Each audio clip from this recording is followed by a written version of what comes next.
Hello Libra, welcome. Today we are looking at a situation coming into your life which may present you with a choice between two options during July 2021.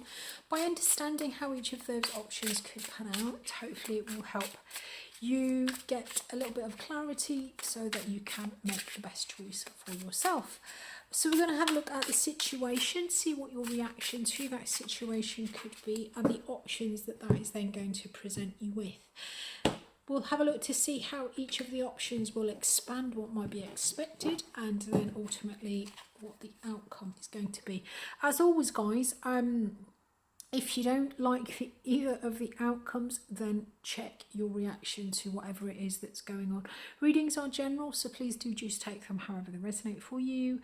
And if this one doesn't do it for you, feel free to check out your playlist, which does contain all of your readings, Libra, and it's got another sort of 4 or 5 on there for this month. So have a look guys. So what's coming in is the Magician. This talks about manifestation and it's being blocked by the 4 of Cups.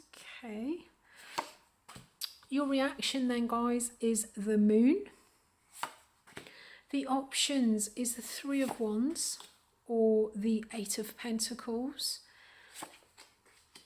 You can take it lying down or you can get on with it. How it would expand is either the Chariot or the 6 of Pentacles, and then the outcome is Judgment or the Page of Pentacles, and Judgment is clarified by the 9 of Cups, and the Page of Cups, the Page of Pentacles is clarified by the 2 of Swords, and the underlying energy for all of this guys is the 4 of Wands. So the 4 of Wands talks about grounding your energy, it talks about stability. This could be something to do with the home environment. At the 4 of Wands, this is what we kind of use as a foundation or an energetic base in our life. Just move all of this over here a little bit so you can see that card. Okay, Libra. So Libra,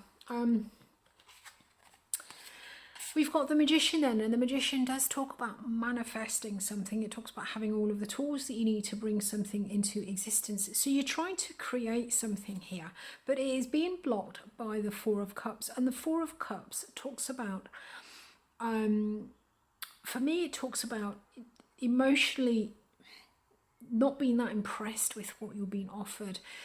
Generally, there's 3 that he can see that he's looking at, and there is a 4th that's out of sight. So he's either not looking at it or he's choosing not to engage with it. So I feel that you're trying to manifest something, but your manifestation or whatever it is that you're trying to create is being blocked because at the moment the options that you have really don't they're not floating your boat, they don't fulfill you emotionally. There's nothing that you can really sort of say, wow, yeah, this is amazing. And I think you're looking for something with emotional resonance for you with which to kind of ground your energy with. So there's just a lack in your environment. You're not able to manifest or create or bring in whatever it is that you want to bring in because emotionally you're just feeling a little bit uninspired and you're not really that impressed with whatever it is that is around that's on offer for you. So this is throwing you into the energy of the Moon. Now the Moon can come with a certain level of anxiety because with the Moon we're traveling forward, we're navigating a path in the dark.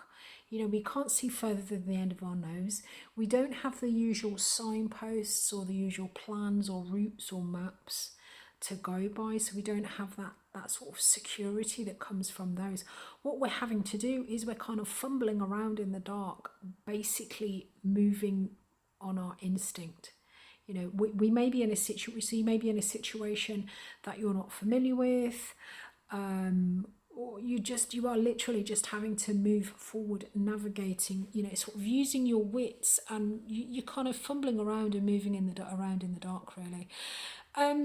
So the options that you have, we've got the Three of Wands versus the Eight of Pentacles. The Three of Wands talks about a level of expectation. There is a reward. There is something that you feel is going to be coming back to you soon.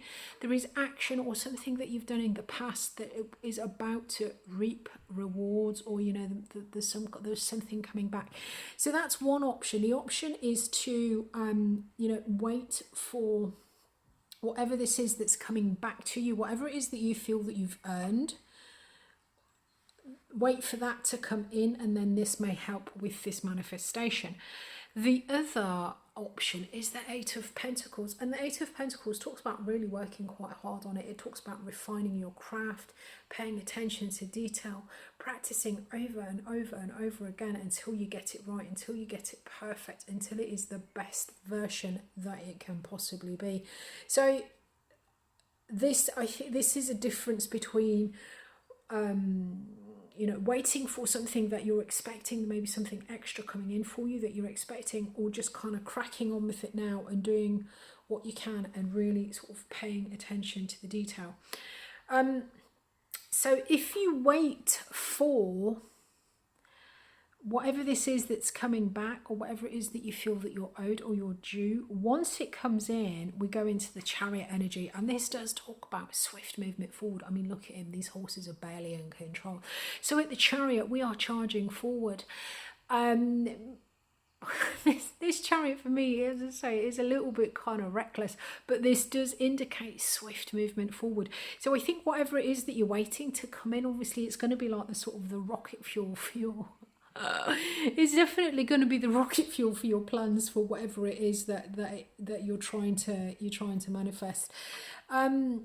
Now, if you go down the Eight of Pentacles, so this is by far a much more kind of practical approach to it. This is sort of paying attention to the details. This is slow and arduous work and just kind of doing it on your own. Just really kind of putting in the hard graft and perfecting and refining. There is going to be a level of reciprocation. This can be the Charity card. So it may be that you may get some kind of help, material or otherwise, from elsewhere. Or you may be giving help to somebody. But no, I think this feels very much as if there's going to be some kind of material assistance or some kind of practical help somehow that may come in for you. Because look at all this work that you've got to do. It's everywhere. There's loads of it. There's just sort of surrounded. So yeah. So I think that's it really. Whatever this is that you're trying to manifest, there's just an ingredient missing. With the Magician, he's got a curb, he's got a wand, he's got some of everything. So I think there is something that you're missing. There's probably something that you're waiting for, which is maybe why what you've got around you really isn't doing it for you. There is something that you're expecting that is you think or that you hope is gonna make it all better. And looking at the speed with which you move forward, once that comes in, then this is really quick movement forward. The other side is the slower path, doing everything by hand, quite a slow process. You may need to get some sort of material assistance or help from outside. So if you go down this route, what then happens is at the end of this, it's like, oh, look what I made. Look at this. So by the end of it, I was looking at it, so cute, look, it's good. And then you're like, oh, look what I made. But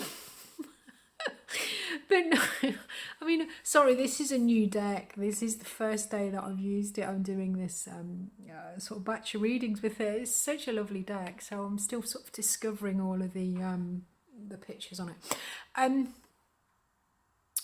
But yes, so I think that through this practical kind of grafting, working away, beavering away, there's actually going to be a new offer maybe that comes through to you. It might not be a particularly big offer or that grand, but I think you're going to see the value in it and you're going to want to engage with it. Because you understand that with this does have the capacity to grow into something that could provide some form of long-term material stability. But this then gives you a choice. There is a decision that you need to make about this. Because I feel that this is something, maybe something different coming in. Something new, something different. Maybe something that you don't have a lot of experience with. Something certainly that at this point you're not particularly committed to. So I think you then have a choice. I think you're busily working away on manifesting whatever it is that you were trying to manifest. And then maybe through this help and assistance, you come to somebody else's attention, and you then get this offer or this opportunity. You know, they might then come in and offer you something, and then you're like, oh, okay, decisions. What am I going to do now? On this side, with this crazy ass horse like charging forward, this really quick movement forward, there is the Judgment card, and we've got the Nine of Cups. So the Judgment card can talk about a judgment, but the Judgment card also talks about getting towards the end of a cycle and sort of having a look back. It can talk about a resurrection also. So it could be that there may be something, you may be creating something from the past or coming into connection with something. But this is this Judgment card is kind of at the end where you decide, and it's got the Nine of Cups with it. So whatever the situation is, guys, at the Nine of Cups, you are going to be quite happy with it. So whatever this judgment is, you're going to be happy with. Yeah, I don't think there's anything else really I want to say. If you did get something from this card, give us a thumbs up. And yeah, I look forward to connecting with you soon. Have a great month. Cheers, guys. Bye-bye.